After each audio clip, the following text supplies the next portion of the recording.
Le 16 juillet dernier, j'étais à la gare de Bruxelles-Midi, en train d'attendre l'arrivée de mon épouse Lise et de mes 2 garçons.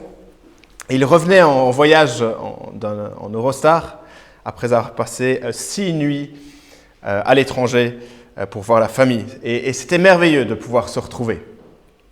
Et que ce soit à Bruxelles-Midi, que ce soit à Bruxelles-Zaventem, à l'aéroport, il y a quelque chose d'unique, n'est-ce pas, aux retrouvailles, à ce moment de se retrouver. J'ai plaisir à regarder les autres personnes qui attendent des êtres chers. Voici un jeune homme très bien habillé, très très bien coiffé, qui tient une fleur dans sa main et qui attend sa bien-aimée. Voici une famille tout entière, et les cousins sont inclus, je pense, qui attendent mamie et papy qui n'ont plus vu depuis des années. Et aujourd'hui, nous regardons et nous découvrons toute cette relation d'amitié qui existait entre l'apôtre Paul, d'une part, celui qui avait établi cette église de Thessalonique, et l'église, justement, des Thessaloniciens. Et comme avec ces retrouvailles, Paul désire ardemment revoir ses frères et sœurs de l'église. Sauf que là, ce n'est pas possible. C'est physiquement pas possible. Cela lui brise le cœur. Et on s'attendrait peut-être à un texte aujourd'hui qui est triste, qui est sobre, et pourtant la lecture de ce qu'on vient de voir ensemble, c'est tout autre. Du début, chapitre 2, verset 13, à la fin, il y a de la reconnaissance. Chapitre 2, verset 13, c'est pourquoi nous disons sans cesse à Dieu toute notre reconnaissance. Il est dans la joie, il est dans la reconnaissance, il dit merci Seigneur. Et puis à la fin, le verset 9 du chapitre 3, qu'on vient de lire, comment exprimer en retour toute notre reconnaissance à Dieu. Merci Seigneur, passage, merci Seigneur. Du début à la fin, il est reconnaissant. Alors, en fait, dans la réalité, Paul n'a pas pu aller les voir. Il n'a même pas pu personnellement avoir ce plaisir-là. Mais il est dans la joie et on va découvrir pourquoi. Depuis quelques semaines, comme Jeroen le disait, on est dans cette épître du Nouveau Testament que Paul a écrit à une jeune église dans une ville de la Grèce actuelle. Et il les écrit, il me semble, pour les rassurer, pour leur dire des choses rassurantes. C'est normal. Paul n'était pas resté très très longtemps. Il était resté là. Des personnes se sont converties, sont venues à Christ, l'ont accepté dans leur cœur, ont commencé à se réunir. Et puis il est parti 3 semaines après. 3 semaines, 4 semaines peut-être. Il est vite parti parce qu'il y avait énormément d'opposition vis-à-vis de Paul et il a dû juste fuir. Et Paul les rassure. C'est un peu le refrain de cette lettre.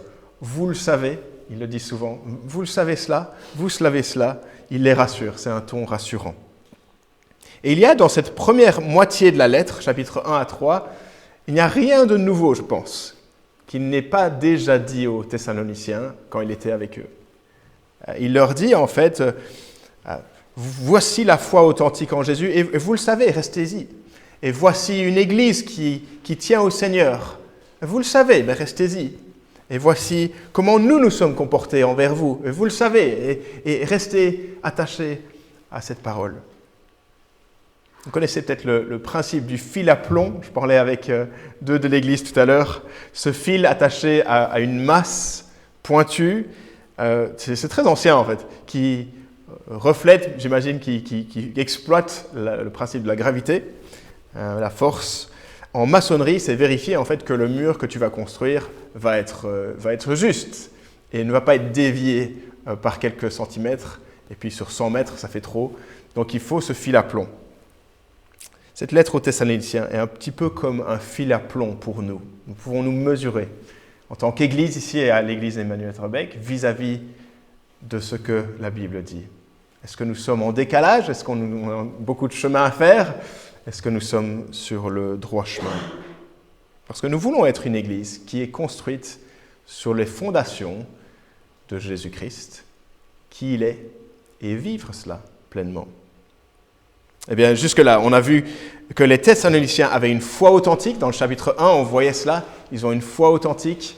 C'est une œuvre de Dieu. Ils ont accepté l'Évangile et cela a changé leur vie. Et la semaine passée, on a vu que le ministère chrétien qui apporte un tel changement est une proclamation courageuse de la parole de Dieu est motivé de manière pure par leur responsable, pure motivation, un soin, une affection maternelle des responsables et une exhortation paternelle. Et ce matin, Paul alterne entre ce qu'il va dire à eux et puis ce qu'il dit vis-à-vis de lui-même. Donc on a 3 points sur la feuille, et le premier point concerne les Thessaloniciens. Point 1. Une église authentique accueillera ou accueille la parole de Dieu, même dans la persécution. Voilà le premier point. Vous voulez être une église authentique de l'Évangile, accueillez la parole de Dieu, même dans la persécution. Verset 13 du chapitre 2. Il remercie Dieu parce que, dit-il, en recevant la parole de Dieu que vous avez fait entendre, vous l'avez accueillie. Vous l'avez accueillie non comme la parole des hommes, mais comme elle l'est vraiment, la parole de Dieu agissant en vous qui croyez. En fait, on l'avait vu au chapitre 1, qu'une marque d'une foi authentique, de personnes qui sont chrétiennes, c'est quand on entend parler de Jésus, on se dit « ouais, je veux en savoir plus », plutôt que « je veux en savoir moins » et je m'en vais. La marque d'une foi chrétienne, c'est que j'entends que Jésus dit que je suis pécheur, que le problème est de fond plutôt qu'externe à moi, qu'il vient me sauver, enlever la charge de mes péchés. Et le chrétien va dire « ouais, dis-moi plus, j'ai envie de savoir tout ce que tu peux sur ce Jésus. Il n'y a rien de tel en lui. » Et Jésus meurt à la croix, on entend ce message, lui le juste, pour nous les injustes, et on est dans la joie si on est chrétien. C'est la même chose pour nous. Lorsqu'on ouvre la Bible et on se met à l'écoute d'un message des Écritures, bien que ce soit une parole humaine, je vous parle avec une parole humaine, ce n'est pas une parole divine dans ce sens-là, en même temps, c'est comme si Dieu s'adressait à nous. C'est comme si Dieu s'adressait à nous. N'est-ce pas notre expérience? Votre expérience, si vous êtes chrétien ce matin, on vous a parlé de Jésus, peut-être vos parents, peut-être un moniteur d'école du dimanche, peut-être un camp, peut-être ici ce matin. Et lorsque la Bible a été ouverte et expliquée, il y a quelque chose qui fait tilt, et vous dites « ouais, je suis convaincu que Jésus est le chemin et la vérité et la vie, et que j'ai besoin de Jésus dans ma vie. Il est Seigneur, il est Sauveur. » Voici les Thessaloniciens. Vous l'avez accueilli, non comme la parole des hommes, mais comme elle est vraiment, parole de Dieu. D'où l'importance pour tout prédicateur qui se tiendra devant une assemblée d'avoir travaillé un minimum le passage biblique pour que ce ne soit pas juste ses pensées à lui et son expérience et son témoignage, mais expliciter ce que Dieu veut nous enseigner pour son Église. Quelle responsabilité de toute personne qui prépare un enseignement pour les enfants, ou un groupe biblique en semaine, ou une étude en tête-à-tête avec quelqu'un d'autre. Quelle responsabilité? Qui parle? C'est Dieu qui parle.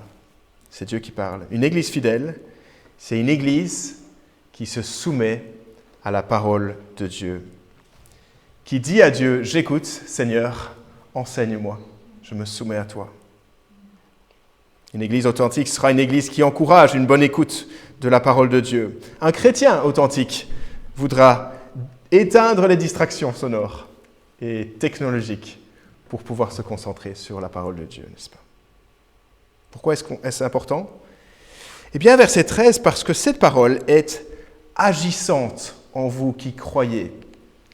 Ça va plus loin. Ce n'est pas juste que la personne qui est chrétienne entend la parole de Dieu et l'accepte comme une parole qui fait autorité sur elle, mais elle continue d'agir. La parole de Dieu agit. Ce n'est pas une parole morte, une parole vivante. Est-ce que vous avez déjà entendu cette phrase? Pourquoi est-ce que vous, les chrétiens, vous relisez tout le temps la Bible? Vous l'avez déjà lu ou quoi? Okay. Mais c'est parce que c'est une parole vivante. Une parole vivante. Une épée à double tranchant qui atteint sa cible. Une parole agissante. Ce n'est pas surprenant. Les paroles de Dieu sont puissantes. Le premier jour de la création, Dieu dit et la lumière fut. Une fois qu'il parle, la chose arrive. Et Jésus, quand il est sur terre, le Fils de Dieu, il parle à la fillette qui est décédée et elle se relève. Ces paroles sont puissantes. La parole de Dieu est agissante. Et donc, quand Paul proclame la parole, elle est accueillie, elle a un effet extraordinaire dans ces jeunes personnes à Thessalonique. Ceux qui vénéraient auparavant des divinités étrangères, des idoles, décident, après un certain temps, non, j'ai besoin de jeter à la poubelle mes petites statuettes, ça ne me sert plus à rien. Qu'est-ce qui a fait cela? La parole agissante. D'autres commencent à servir, qui avant considéraient leur vie comme la leur. Je n'ai pas besoin de servir, c'est à moi la vie. D'autres avaient une maison et se disent, moi je peux utiliser ma maison pour faire du bien à d'autres. D'autres se disent, j'ai des dons administratifs, je vais pouvoir les utiliser pour le bien des autres. Et d'autres se disent, je veux que ma vie de couple soit transformée, impactée par cet évangile. Là où j'étais tout le temps en conflit avec mon conjoint, je comprends la grâce de Dieu envers moi et cela m'aide à montrer la grâce envers elle. Une parole qui agit de millions de manières dans les croyants. C'est vrai qu'on ne va pas le voir tout de suite, le fait que Dieu agit en nous, mais lorsqu'une communauté est soumise régulièrement à la parole de Dieu dans les différents contextes, dont la prédication, on va voir des changements, des relations entre nous changer, une direction de vie, un langage qui est changé aussi, une attitude changée, des pensées changées, un comportement, une vie sainte. Parole de Dieu qui a l'air pas très impressionnante et vieille peut-être, agissante de Dieu. Surtout que, verset 14, ça continue, en même temps, simultanément que la parole de Dieu agit, le monde non-croyant s'y oppose.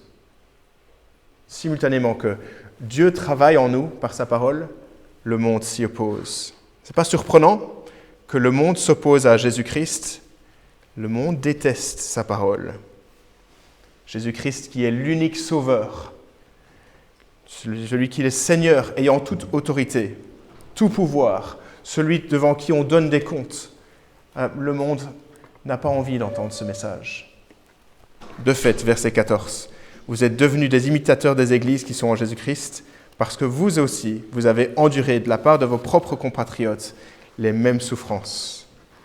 Les chrétiens, à l'époque de Paul, étaient persécutés pour leur foi. Bon, il y avait certains qui devaient juste encaisser des insultes et des moqueries. Il y en avait un ou deux qui sont arrivés en prison à cause de leur foi, de la moquerie, de la pression, des menaces. Et Paul est en train de dire qu'au début, ils ont en tout cas enduré tout cela. C'est remarquable. Mais l'opposition contre Jésus, contre les chrétiens, contre l'humanité généralement, ne durera pas toujours. L'heure a déjà sonné pour cette opposition. Dieu les jugera. Que disons-nous ce matin?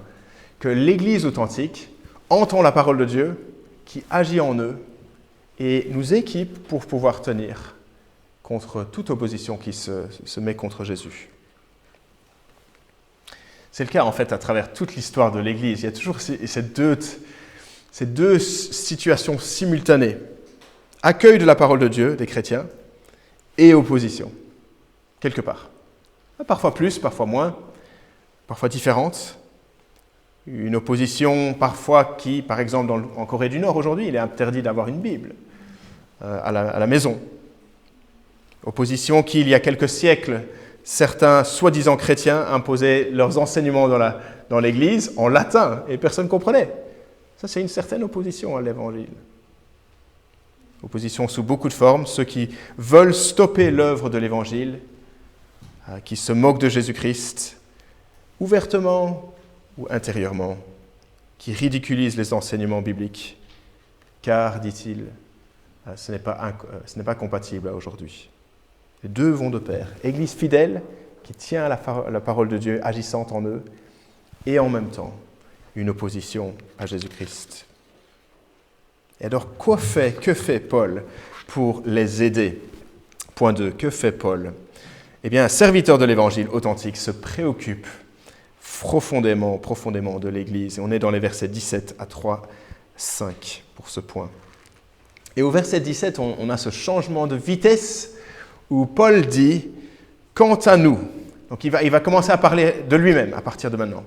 Et c'est pour ça qu'on a un point 2 qui parle de serviteur de l'Évangile, c'est-à-dire que ça parle aux pasteurs, aux responsables de l'Église.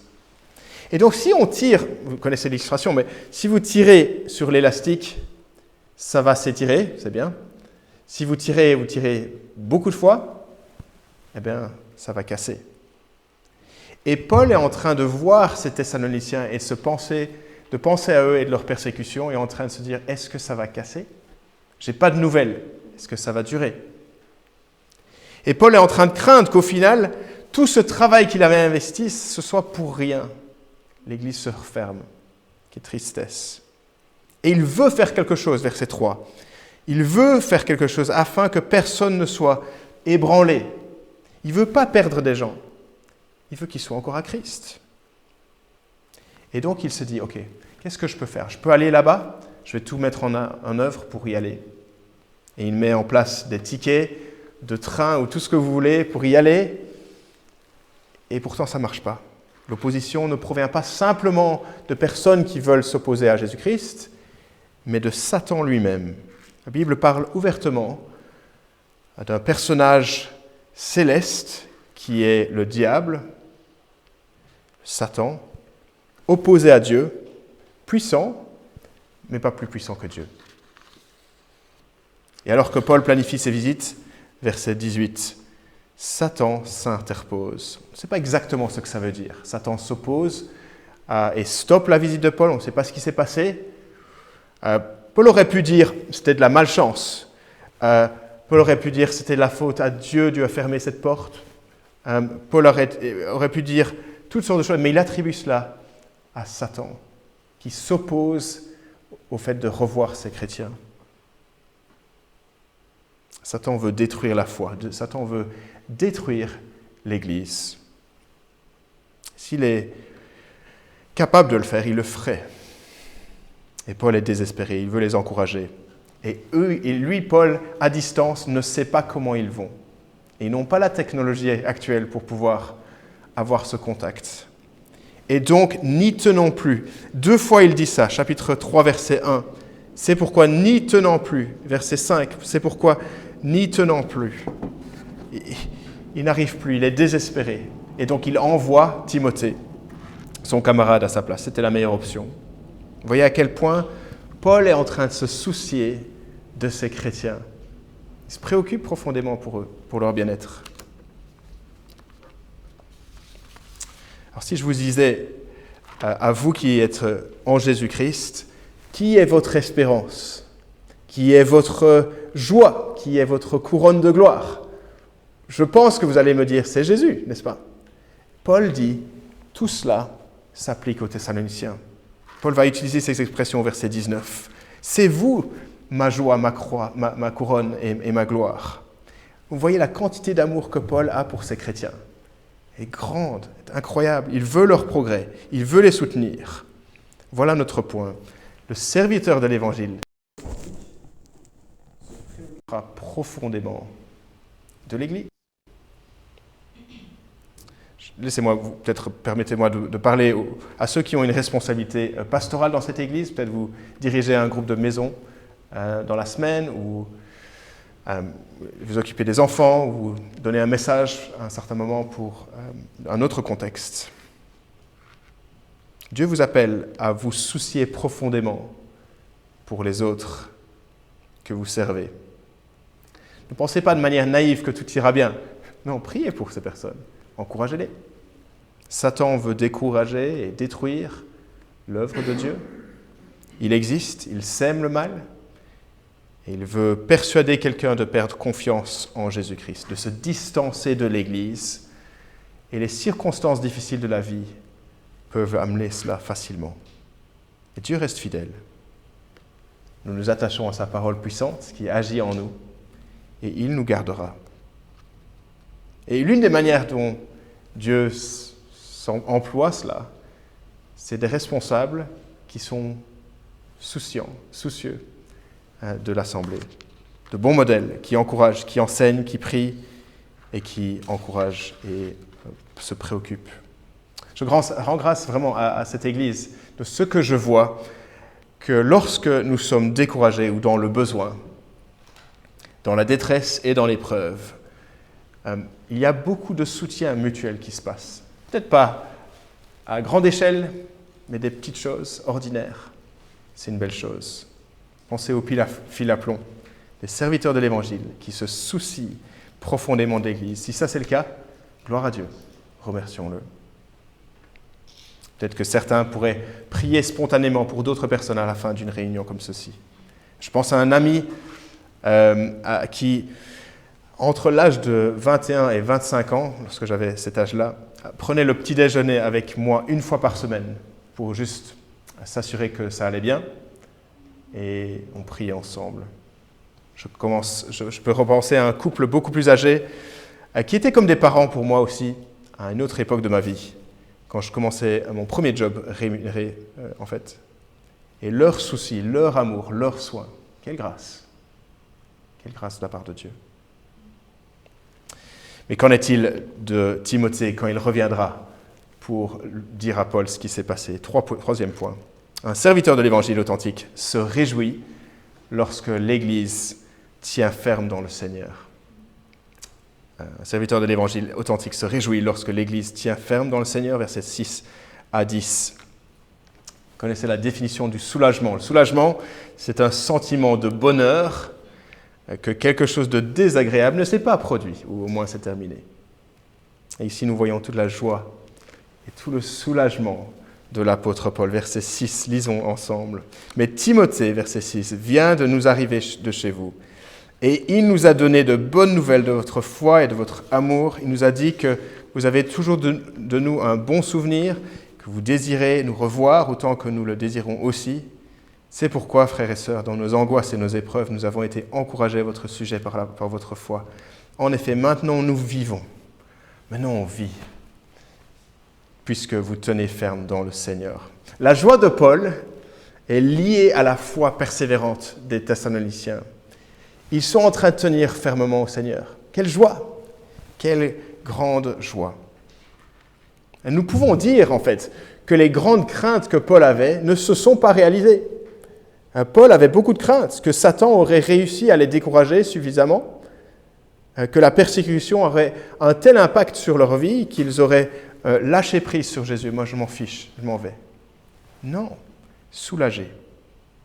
Soulagé un peu comme ce parent de l'enfant qui vient de partir en classe de mer, et l'enfant est là pour la première fois et le parent a beaucoup de mal, de l'appréhension de ce qui se passe, et puis il entend à la radio qu'il y a des inondations à la côte, et puis elle appelle de la prof, de l'institutrice. Ah, tout va bien. Les enfants vont bien, sont en sécurité, soulagement. Voilà la leçon. Le serviteur de l'Évangile va se réjouir lorsqu'il entend que certains chrétiens de longue date sont encore persévérants, tiennent ferme au Seigneur. Nous pouvons nous réjouir quand nous entendons cela, que les gens sont en sécurité avec Jésus-Christ, attachés à lui. Parfois, il est possible de revoir ou de voir un adulte qui revient au Seigneur beaucoup plus tard, qui a fait sa vie, qui était dans l'Église en tant qu'enfant, qui a peut-être même été baptisé, et comme un fils prodigue revient à la foi. Quand ça se passe, n'y a-t-il pas de la joie? Grande, grande joie. Ou bien c'est quelqu'un qui vient à la foi pour la toute première fois dans sa vie adulte. Cette personne trouve enfin Jésus-Christ, le Sauveur qu'il a besoin. Plus on vieillit, ça c'est mon expérience, on voit un frère ou une sœur dans la foi qui part dans une autre ville faire sa vie. On les oublie quasi, dans le sens où la vie continue, et puis on les revoit 15 ans plus tard, 10, 15, 20 ans plus tard. Et on apprend et on voit qu'ils marchent encore avec le Seigneur. C'est une grosse joie, grande, grande joie. Réjouissons-nous, soyons reconnaissants. Ma prière pour chacun d'entre vous, d'entre nous, c'est la chose la plus importante qui soit, c'est votre foi persévérante. Pas juste commencer la foi, mais continuer dans la foi. Il n'y a rien de plus important que tu tiennes fermement au Seigneur. Et Dieu connaît les différentes pressions qui sont les tiennes. Peut-être la persécution, peut-être une bataille spirituelle dans laquelle tu es actuellement. On pourrait se dire, mais on ne va pas se fracasser pour lui, pour elle, elle sera OK dans sa foi. Ah, vraiment ? Non, chaque croyant a besoin d'être encouragé et soutenu pour tenir ferme au Seigneur. Satan rôde, tel un lion, prêt à dévorer. Le péché toque à la porte. Il veut une place. Le monde s'oppose à Jésus-Christ, s'oppose à l'Évangile. Les distractions ne manquent pas. Je suis conscient que les épreuves peuvent être très très dures. Mon plus grand désir en tant que pasteur, c'est que vous persévériez dans votre foi en Jésus-Christ. Plus encore que vos projets réussissent dans votre propre vie. Plus encore que cela. Beaucoup de priorités dans la vie d'une église, des programmes à maintenir, des visites, des points administratifs, des conversations à avoir. Mais plus encore que cela, c'est votre foi persévérante, votre attachement à Jésus-Christ. Dieu reste bon, Dieu reste fidèle. Il nous tiendra.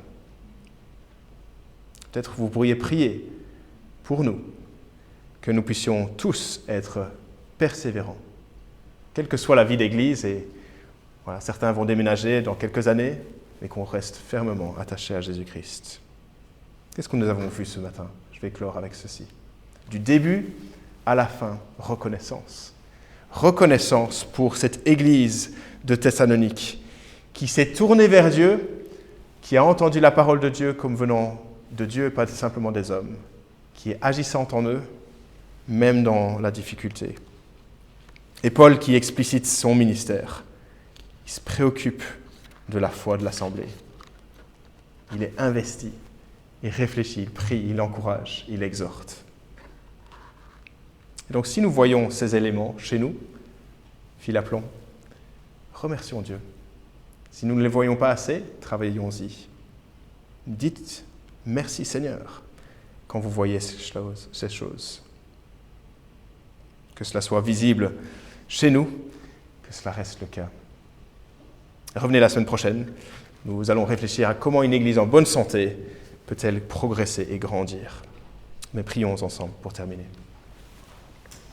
Oui, notre Père Céleste, merci pour cet encouragement, ces mots rassurants de ce qu'un chrétien fidèle, c'est quelqu'un qui entend la parole de Dieu, qui réagit simplement en l'acceptant, en accueillant ta parole, même au milieu de la difficulté. Que tu puisses nous exhorter, nous aider, nous encadrer dans les différentes circonstances actuelles qui sont les nôtres, en sachant que tu nous tiens, que tu vois, tu connais, tu es fidèle, tu pourvois. Et donne-nous d'être une église qui se soucie profondément les uns pour les autres, qui se soutient dans l'épreuve, qui se renvoie la balle de l'Évangile, qui s'aide mutuellement à regarder à Jésus-Christ et à son règne qui vient. Te louons pour toutes ces choses que nous pouvons voir. Nous disons merci en ton nom. Amen.